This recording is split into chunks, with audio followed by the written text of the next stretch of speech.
श्री दत्तात्रयांचे अवताराचे रहस्य श्रीधर स्वामींनी रामविजय या ग्रंथात सांगितले आहे. 3 शिरे 6 हात तया माझा दंडवत. महाराष्ट्रीयांना श्री दत्त व त्यांची उपासना यांचा ध्यास फार मोठा आहे. खेड्यातून काय किंवा शहरातून काय, घरोघरी श्री दत्तात्रयांच्या उपासनेचा, पूजनाचा, भजनाचा कार्यक्रम गुरुवारी नेहमी होत असत. श्री गुरुचरित्र, श्री गुरुलीलामृत, श्री दत्त प्रबोध, श्री दत्त महात्म्य अशी सांप्रदायिक ग्रंथाची पारायणे आजही घरोघरी होत असत. आपल्या भक्तांच्या श्रद्धेनुसार दत्तात्रयांनी अनेकांना विविध वेशात आणि रूपात दर्शन दिले आहेत. अनेक दत्तभक्त आपल्या अलौकिक कर्तृत्वामुळे अवतार पदवीपर्यंत पोहोचले आहेत. दत्तावतार प्रामुख्याने वर्णाश्रम पद्धतीची पुनर्स्थापना करणारा आहे.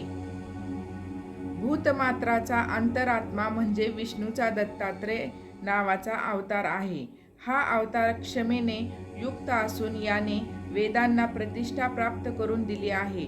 यज्ञसंस्थेचे पुनरुज्जीवन केले, चातुर्य वर्णातील शिथिलता दूर केली, अधर्माचा व असत्याचा नाश करून क्षीण होत चाललेल्या लोकात पुन्हा सामर्थ्य निर्माण केले.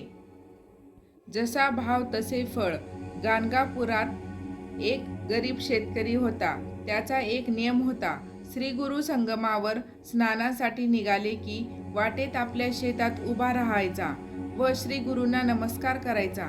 एके दिवशी श्री गुरूंनी त्याला विचारले, तू इतके कष्ट घेतोस, तुझी काय इच्छा? शेतकरी, गुरुदेवांनी माझ्या शेताकडे कृपादृष्टीने पाहावे, शेत चांगले पिकावे. श्री गुरु, शेतात काय पेरले आहेस? शेतकरी म्हणाला, ज्वारी पेरली आहे, पीक चांगले आले आहे, कणसे भरायला लागली आहे, आपली कृपा असावी.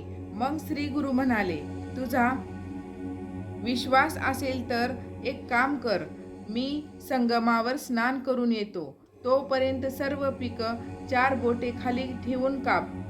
शेतकऱ्याने पीक कापण्याचा निश्चय केला.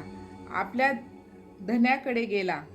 गेल्या वर्षीप्रमाणेच आपण दुप्पट खंड देऊ असे सांगून पीक कापायला सुरुवात केली. शेतकऱ्याची बायको मुले रडू लागली, पण शेतकऱ्याने त्याकडे लक्ष दिले नाही. सारे पीक कापून टाकले. मग तो संगमावर गेला.